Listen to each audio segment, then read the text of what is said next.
Hello நேயர்களே, இப்போ நீங்கள் பார்த்துட்ருக்கிறது பழங்கால மனிதர்கள் வாழ்ந்த குகை.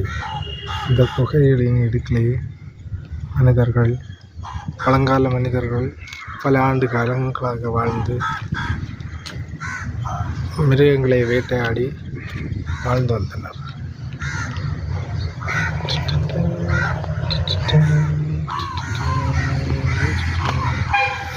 இந்த குகையானது இன்றும் பல வருடங்கள் கடந்து